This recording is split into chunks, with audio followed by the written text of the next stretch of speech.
Hey, this is Jay Noland. I felt like I just had to talk to you because I got to get it out. I'm being discriminated against as a black CEO in this country of the United States of America. We all know what's going on with the current protest, the racial tensions that's happening in this country.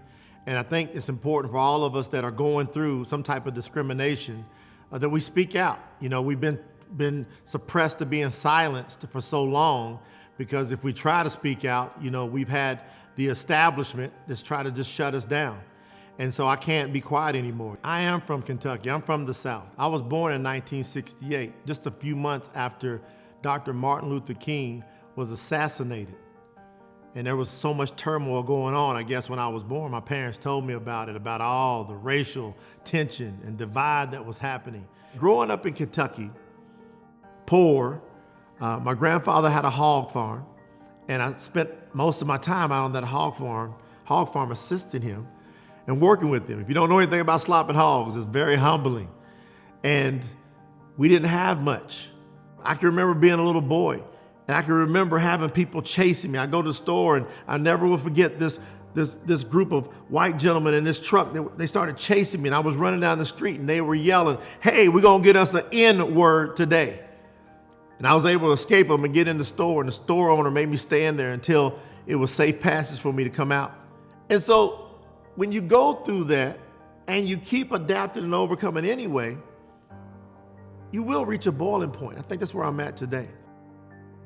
And to think that 50 some years later, a half a century later, we're still dealing with severe discrimination is just unthinkable. You know, a government agency of all people, the one that should be protecting me, is literally, in my opinion, discriminating against me. And they've been terrorizing me for almost 2 decades, ever since the year 2000. Why? Because I'm involved in an industry, in my opinion, that provides equal opportunity, especially to minorities, also to women, to religious organizations, to senior citizens. But again, especially to minorities, it provides so much equal opportunity. And me being one of the few black CEOs in the world and having a lot of success being so, I've just been targeted, and now it's time for it to stop. I literally was served a lawsuit back in January of 2020 that was done on an ex parte. That means that a government agency did a private investigation in which they used testimony or a statement from an ex-white staff member of mine who got upset because him being married with 3 children had an extramarital affair with my white executive assistant, and I wouldn't allow it. I terminated her from our company, and then I put him on a deep and a strict disciplinary action agreement, and he ended up revolting against me, and he used my color against me, in my opinion. Basically saying, here's this black man that won't let me do what I want to do with this white woman, and who was he to tell me what I can and can't do? Again, that's just my belief system. Those are probably not his exact words, but that's how it's come about, because with skewed or cherry-picked evidence, I literally have had all of my assets frozen. The 2 white individual businessmen that have stood out publicly with me and said that we're going to take the race issue on and we want to bring equality, and we realized that we have a black CEO, and that they decided that they wanted to be vocal about it. Well, they got sued too. And so when you think about the culmination of all of that, you ask yourself why. You ask yourself, do I have to ask myself, do I have constitutional rights? You know, do I have rights to our amendments of our Constitution? Well, it doesn't seem so. It seems like I'm being treated as less than a man. Because back in May of 2019, last year, when I found out they were investigating me, which they were doing secretively, and one of my banks tipped me to it and exposed that I was being investigated through a subpoena of my bank records, when I reached out to them through my attorney, my white attorney of 30 plus years as an attorney, reached out to them and said, hey, in essence, please don't shoot. Hands are up. We're willing to cooperate. What do you want to know? We got an open book policy. They rejected that. They ended up saying in their court papers that they rejected it as not being credible.